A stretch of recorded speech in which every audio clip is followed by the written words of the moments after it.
Thank you. Thanks for coming out on this wintry morning. Merry Christmas. And I'd like to introduce Val Voigt, who is our featured artist this morning. It's kind of fun for me because both the people I kind of have known for a little while.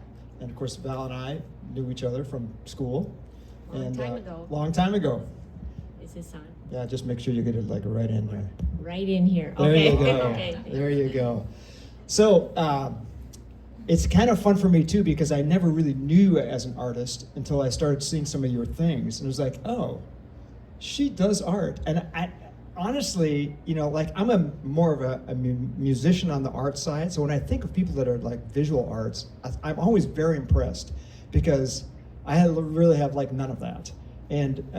And the creativity and the work that you do. So just tell us about your art and kind of what you do, and then Sure. just talk about it. Well, when I started doing art seriously, I was actually going to school, excuse me, for retail floral, and I wanted to learn the business of retail floral. So actually, there was a school, and it was highly rated in the nation. It was actually in Brainerd, Minnesota. So I got accepted in there.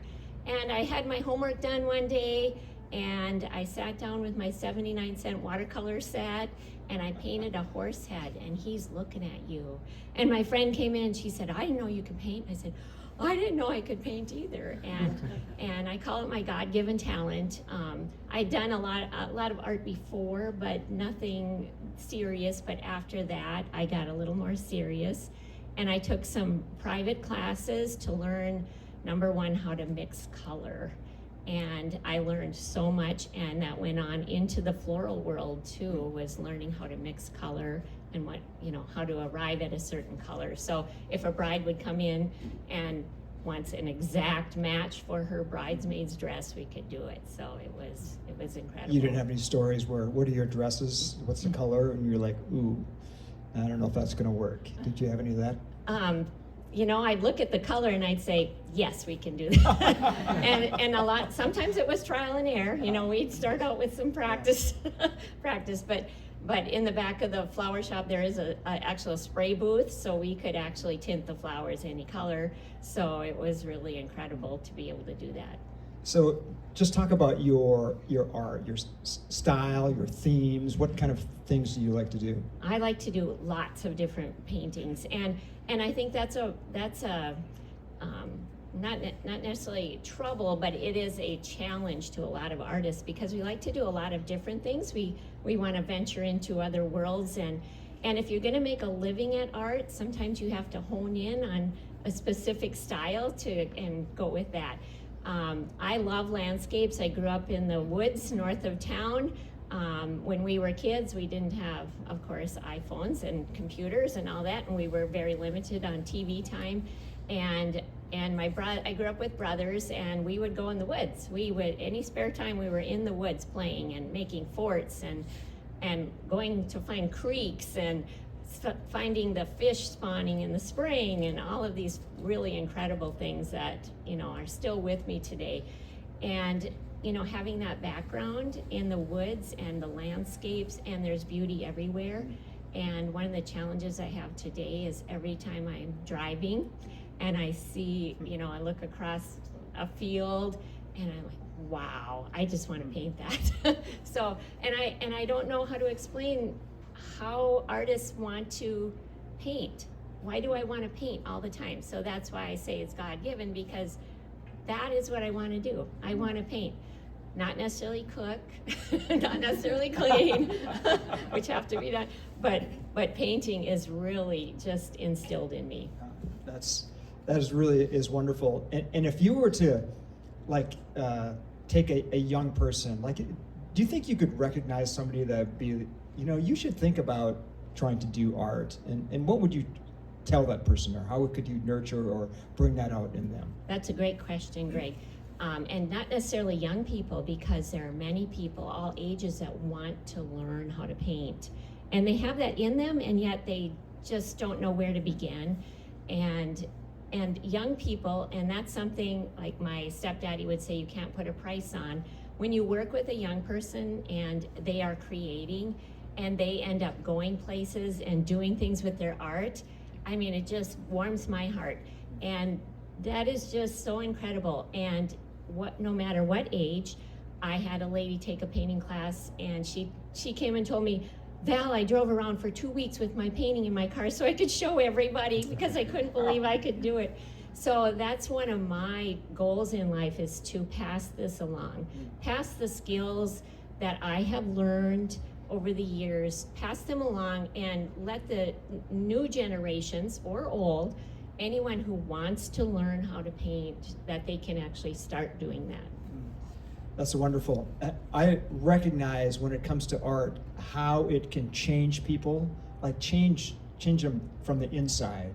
And can you say a little bit about that, like what you've experienced personally, and then maybe more about what you've seen or what you would hope to see out of art in our culture? Yes, art is very healing. So many people have told me that. You can read about it. Even for myself, if I'm feeling down for any reason, all I have to do is go paint something and all of a sudden I just get immersed in the painting. And maybe that's why I like landscapes so well.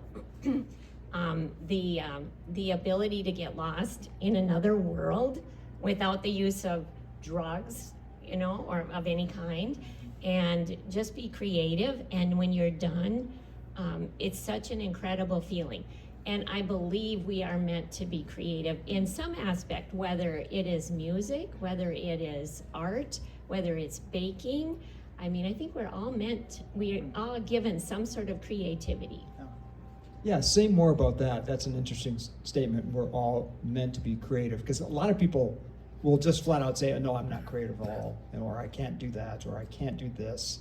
Or a lot of people, of course, see the world, really in kind of binary terms. It's black and white, but really there's so much more when it comes to creativity that you can see in things. Just talk about that. Yes, exactly.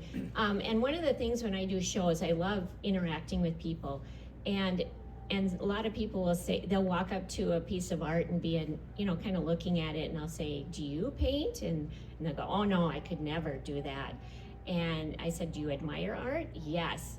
And then sometimes talking with them, you find out they do have some creative, juices in them somewhere, but they don't know yet what it is. And sometimes, like some people say, well, I sew quilts. I said, well, that's very creative too. How do you put your colors together and, create a beautiful blanket? And there's so many other ways too. And some people are professionals, and just being creative in dealing with people, even knowing the right words to say. I think that's being creative too. That's wonderful. So in terms of your art, like where can we find it? How can we, can you buy it? All that. Okay, yes. Market yourself a little bit right now. Yes, the art is for sale.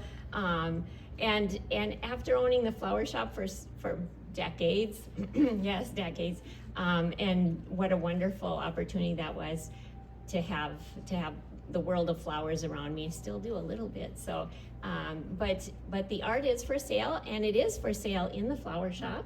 There's some for sale in there. I do commission work, and we have the Art Collective, which is on the corner in the former jewelry store in the mall. We're going to be there from tomorrow through the 23rd, and it's going to be staffed during mall hours. So stop in if you're in the mall, stop in and see. There's 7 artists involved in that, and I get the honor of being one of them.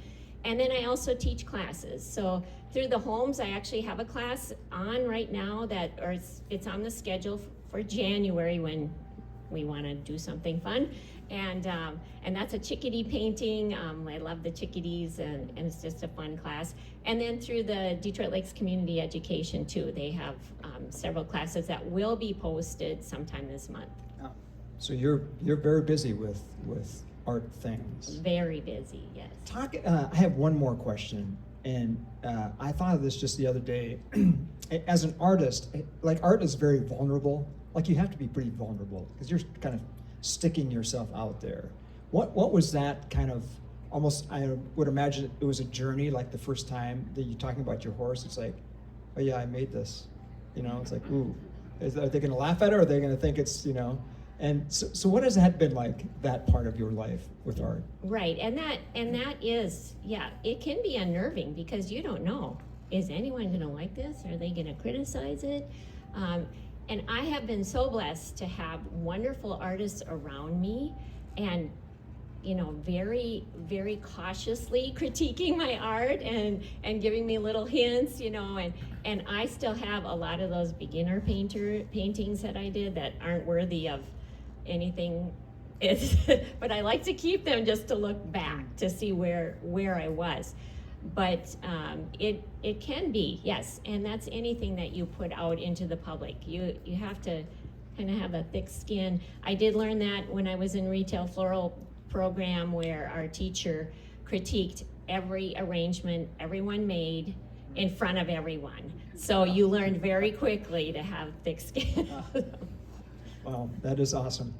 We're going to take just a few moments for some questions. Does anyone here have a question? Here's one right back here. So I'm sure you've learned this over time, but for those of us who are kind of budding artists in some way or other, how do you shut out the outside world and get yourself into the headspace when you're ready to paint? That's a great question, because I'm sure all artists have sat down to paint, especially with commission work, and you have a deadline and you don't feel like doing it. and so when you don't feel like painting, what do? And sometimes I have to go read a book, or I have to go for a walk, because there are times when my brush doesn't want to do what I want it to do.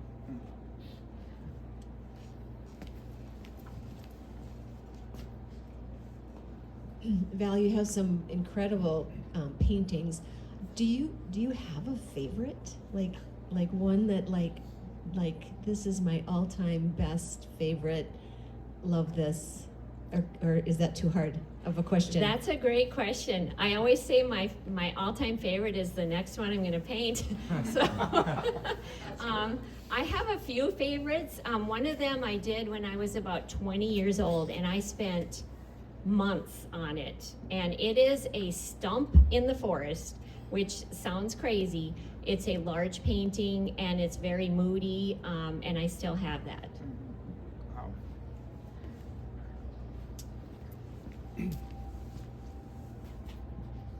Val, I just have to ask, put a little plug in for Project 412, but with all the art installations around town, from an artist perspective, as you drive around, whether it's the 56501, the VFW, the parks,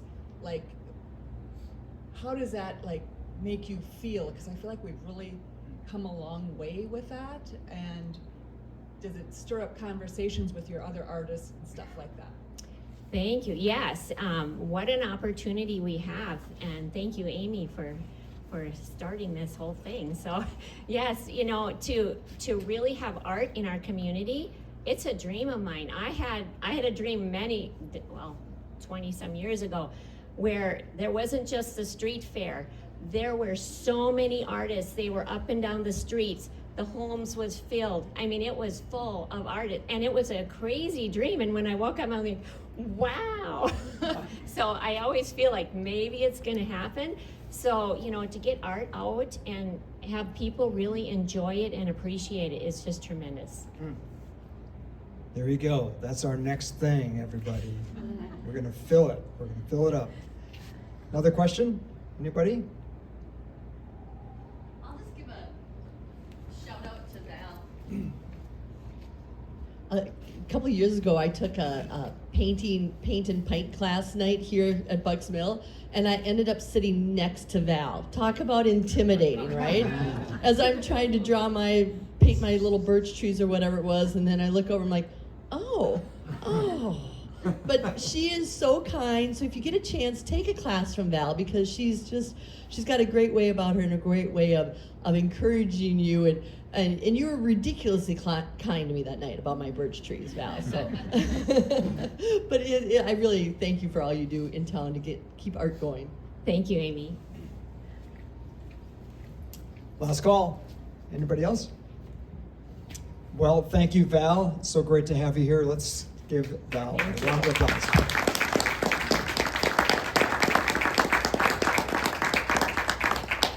And now our featured entrepreneur is Jill Feuillerat. Here you go. Hello. How are you this morning? Good. Is this an early start for you? Not really. I just had to get up and get the kids to school earlier. You're a business owner. Life is full, and this But I is. do like to stay up later rather than get up early. Ah, okay. Well, we'll get you going here then. Yes. So, tell us just about your work and how you got where you are today. It's kind of an interesting story, I think. And just talking to you the other day, I was like, oh, okay. Yeah. Now I get it. I knew Jill from band. She's a percussionist also, and she's a musician. And so, seeing her in this capacity is just, it's like another little piece in her puzzle. So, just talk about what you've been doing. Well, from the start, I started as a bucket washer and like taking out the trash. Is that an official, No. in her, job description, No. bucket washer? But I was That's good. asked multiple times if I like washing buckets. I was like, yeah, I'll do anything, like whatever. I just want to be in the world of flowers. So, just like slowly working my way up to eventually becoming a designer, and that was really like the goal. Like when you work at the flower shop, you want to make the arrangements and do the pretty things. So, for a few years, I was the designer. Taking orders, delivering flowers, doing all of the things. And then I kind of like left and came back a few times. Like I always want to go do something else, like school, come back, or I left after COVID to go do daycare for 2 years and then came back. Like it was always like coming back to floral. So it's just kind of a constant. I like arranging the flowers and helping people celebrate the holidays, birthdays, anniversaries, and we do a lot of funerals. It's just a lot of like you deal with a lot of emotions, just important parts of people's lives, weddings. So just kind of, I don't know, it pulls on the heartstrings. So you're just always helping people and dealing with a lot of feelings. So it feels important. And then I just felt like I wanted to see it keep going. So eventually became the owner of the shop. So, yeah. That's an interesting perspective. I've never really thought about the whole emotional cycle that a floral shop Yeah. must Very experience. Up, down. Because it's everything. That's really, that's a new thought for me. So thanks for sharing that. Tell me about, you had somebody that obviously you worked with that helped you through this process. She happens to be sitting here. Not to get too, well, we can get personal. I think that must have been an important part for you. Can you just talk about that, the relationship and how you moved through that, and then the transition from being an employee to being the owner? Yeah.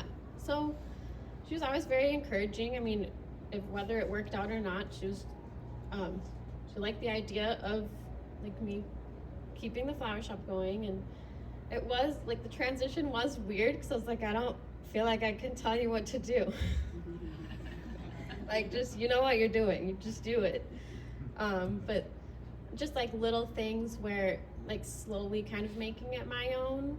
I guess that was not really awkward, but just this is how I want to do it, and that's how we're gonna do it.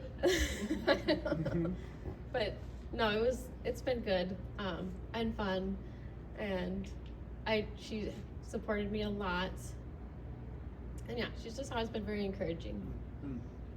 And when you think about what's it like to be a young person owning a business right smack dab in the middle of Detroit Lakes, what are some challenges with that? I usually just pretend I'm an employee. If someone's is the owner there or whatever, I'll be like, I'll have her get back to you. She'll get back to you. I haven't really owned the title too much yet, but I do like being in charge of myself, but in moments where someone is like, let me speak to your manager, be like, I'll let them get back to you. And then put on a different hat. And I'm like, yeah, all right. Yeah. Do you feel like, I mean, I can imagine that is a challenge when people, they want to see the owner and they're looking at this young woman Like, and that's you're like, me. that is me. How do you feel like you're going to get there though? Like, I don't know. surely you must be thinking, okay, I'm moving in the right direction of being the real owner. I think we'll keep it playful and until it has to be serious. It is kind of funny hearing that because I think we probably all have heard instances of that, or we see it on, movies, TV, or whatever that, but you're experiencing it in real life that some people literally can't imagine. And I personally think it's just awesome. So what would you probably say? What would you say to other people your age when they think about, oh, I can't really own a business, or I'm not smart enough, old enough, enough experience? What do you think you could say to those people? I don't really think like age has to do with it. I think it's just if you have the right mindset, like if you know what you're doing, then everything else will fall into place. Like I'm not like pretending I know what I'm doing. I'm doing the job that I know how to do. So like I know that I'm qualified. But if somebody looks at me like you look like you're 14, it's like, okay, like I'm still gonna do my job because I know how to do it well. By the way, so. the older you get, that becomes actually a really great thing. Yeah. You know? But like to other people, I don't know, it's just we are very good at doubting ourselves, I think. I think when someone's like, oh, I could never do that, it's like, it's really not that hard. You just have to do the steps and then you'll get there. Like, just do it. I just tell people to do it because people are like, how did you even start thinking about that? And it's like, you just have to ask or like apply for a business loan. And if you're not there yet, you can get there by doing what they tell you to do to get there. And what were some or who maybe were some people or ways that really helped you kind of get through that process? It was just a matter of time, and of course, so I went through MMCDC, and it was a long process, but it was like they want to see young entrepreneurs out there, so they want to help you reach the end goal of owning a business. So that was a big part of it. Val obviously was very kind to me in the process, so that helped as well. And then just, I don't know, just lots of encouragement. It's like, keep going, because you can be told no. Like why would you want to do that? I don't know. It's a big risk. Yeah, it's a very big risk. And so so when you think of your business, you must have employees, and so talk about that, how that has been for you also. It's been interesting. So there's a lot of unique aspects to training. So it's like once you kind of get someone trained, you don't want to let them go, but people move and have babies. So I've had some people move and one go on maternity leave forever because she's going to be a good mama and stay home with her baby. But I do have someone working for me now, and then I have Val helps me out when I need someone. So if I need to be gone for a day, I'm like, can you help me? Yeah, it's good to have those people in your back pocket. So It's just been like people kind of trickle in when I need them. I haven't really advertised for hiring. I do most of the designing, so but I do need help, like answering phones, delivering flowers, helping customers. So I just try to do as much as possible, and then I feel like people come into my life when I need them the most, and it just works out. talk about just like a day in the life like, you know, you come in the morning, how do you run that place? You know, I mean, it just seems like when I think of a floral shop, you know, you just sit by the phone and wait for somebody to call, and then Yeah, okay, right, now I'm gonna right. make a little bouquet, you know, and, or you know, what is the process? Like, there's just seems to be there's obviously way more than that. So talk about that. You know, we're never bored. It's every day is different. Like, I could have, like the other day, like I was complaining about these boxes that I've had for a long time that I accidentally ordered, and I made an arrangement in them, and then someone wanted 5 of them. So I was like, oh, okay. So I'm like making 5 of these giant things. Or someone could come in and need something really specific.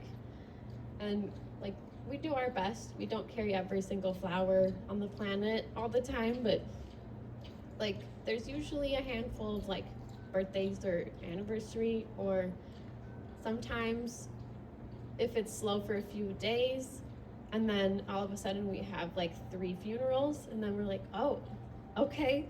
So we have like a big stack of orders that we're trying to do all the orders. So like, it's always different. Or sometimes the phone is ringing all day and you can't breathe. You're just like, phone, take an order, take an order. Like our busiest time, like month probably is like the Christmas season. Val would always say our busiest month is December. The busiest week is Mother's Day, and the busiest day is Valentine's Day. But like Valentine's Day, we're prepping for a couple weeks, and then it's an explosion of flowers everywhere. So it's just, there are slow times, there are super crazy times where you're just like, ah. What is like, it's the end of the day and you're finally home and you go, that was the best day ever. What was that day just like? Oh, usually Valentine's Days are like that. Like, our bodies hurt, but at the end of the day, it was like, that's so much fun. Even though you're just like going super crazy fast all day.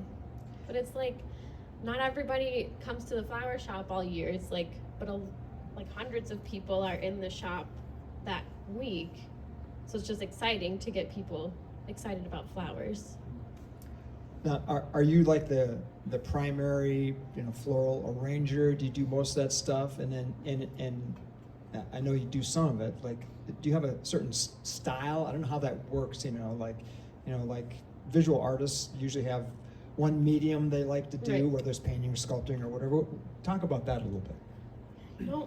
I don't think I have like developed my own personal style. Like, I worked for Val for 11 years, and it's been like a year and a half of, So if I saw an arrangement, Me. I would go, oh, that's a Feuillerat right there. I can tell.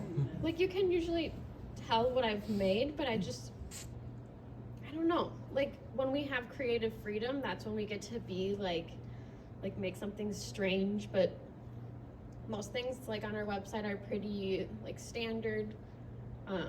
We just kind of have like a standard of design, and then like if somebody's like, make it unique, make it fun, then there's usually just like stuff going this way, stuff going that way. It's a little more like modern, I guess. So those are a lot of fun. Yeah, because I could imagine, like any business, you need to do like business stuff because you got to make money. But there might be art sides of things that are like, well, this may not make a lot of money, but I really like doing this. Yeah. Do you have anything like that? Yeah. Oh, that's a good question. I guess, well, fresh flowers and people always want the fresh flowers. Like, there's not really anything that I like to do that people aren't really like interested in. I'm stumped. Oh, I stumped the entrepreneur. Well, okay, so we do have some premium flowers that maybe cost a pretty penny. So like, if we get in some more unique like tropicals and things that are maybe like $20 a flower, that might turn people away, but it's like really exciting because it's something that we can't grow here. I don't know. Like where do you get all your stuff from? How does that even work? We have a supplier in like Sioux Falls and the cities, and one in Wisconsin, and they get the flowers from all over. You don't have like a little farmer in Brazil, you know, that sends you stuff. I mean, there might be some, there's some in South America, in the States, Florida, California, Alaska. I know there's like random peony farms in Alaska, I think, Canada, everywhere. I don't know. But we get them from our suppliers, who get them from other countries and states. Yeah, fresh flowers. That's interesting when you say fresh flower. It's coming from, It's you know, crazy how 2,000 long they miles stay away. nice. Yeah, though. that's crazy. That's amazing. Come over on a plane, go to a building, come to us on a truck, and then we clean them, and yeah, Oh. it's a whole process. What would you, like if we were to ask you, how could we support you in what you do at DL Floral? What would you say? What would you say to that? I wish people in Detroit Lakes either knew this about my shop or what I do, and then I wish they would do this to help me out. I guess just word of mouth. I mean, there's other places to get flowers like cash and carry, and that's okay. But I've had a lot of people say like, oh, I told them to come to DL Floral, or like a lot of people just are really supportive and like brag about me. I'm like, thanks. But it's very nice to hear that, like that they're suggesting DL Floral to their friends and family that maybe don't live here, and just like make them comfortable calling. Yeah, people out of state are like, yeah, my family told me to call you, like you're the one to call, and I was like, oh, it's so nice. So it's just bringing in business and spreading the word. Yeah. Wonderful. Well, let's take a few minutes for questions. What questions do we have for Jill?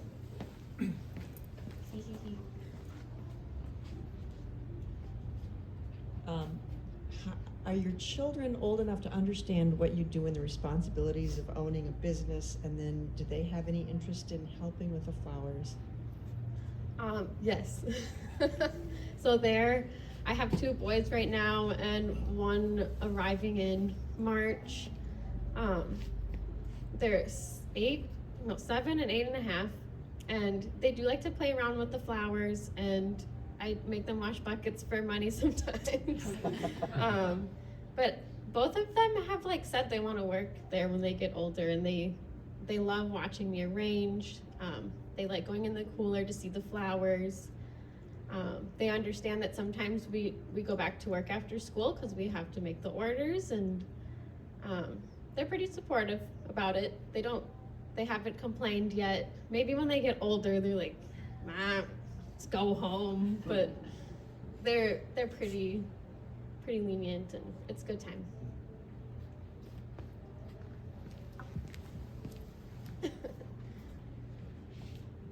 With all the local flower farms that are kind of popping up, do they provide flowers to you at all?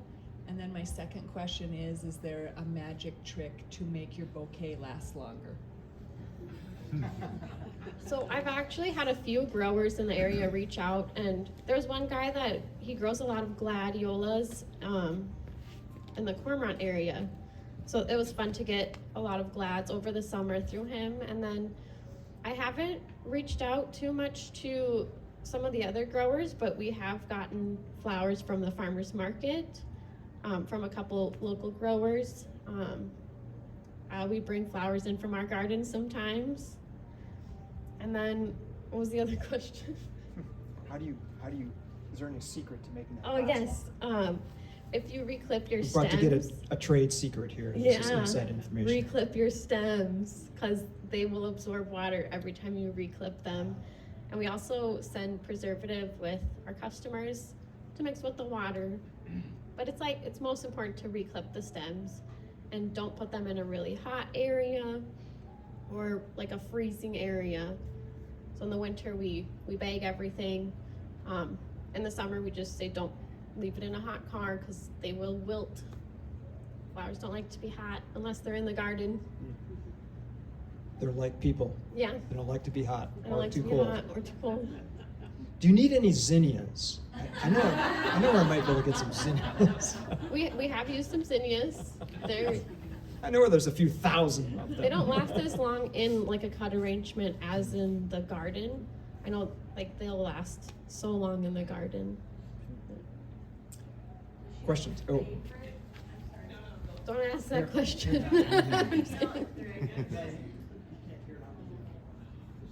What is your absolute favorite flower? I know you were gonna ask that. I can never choose. I really do like ranunculus, but like my favorite flower to paint is poppies. I just love a lot of different flowers, but I think ranunculus and poppies, they don't last very long as a cut flower, but they're really pretty. On that note, you had just said you like to paint, and I know you're an artist. So my question or a visual artist as well. Do you, with everything you have going on, do you have time to create your own art anymore? Sometimes. Pretty minimal, and that's okay. It's more of something I can do to like enjoy and not really stress over, but also I kind of only paint when I'm like sad or like upset or like need a minute to just like, that's like my therapy. Like Val said, it's healing, so that's kind of my little bit of free time. I'll try to paint here and there. So my question is regarding when we need to send flowers somewhere else in the world, you know, to a funeral or an anniversary or something that you're celebrating, you're sending flowers to Texas or something. Is it beneficial to you to order them through you? Is that another way we can help you is by ordering through you and then you work through a service or somebody in Dallas, for example? It is. And then you're guaranteed that it'll go to a real flower shop, because there's a lot of pretend flower shops where they're just like in an office taking your order and a big chunk of your money and then sending it to a flower shop. And we don't take orders from the just order takers, like we just work with flower shops. So it is beneficial to call direct, or we can provide you with a flower shop number, because it's usually a little bit more to order through us to send out, but like either way, we'll get you to a real flower shop. any other questions? All right. Well, Jill, thank you very much for being here. DL Floral, support her shop, and you have a great day. Let's give her a hand. Thank you. Thanks for coming.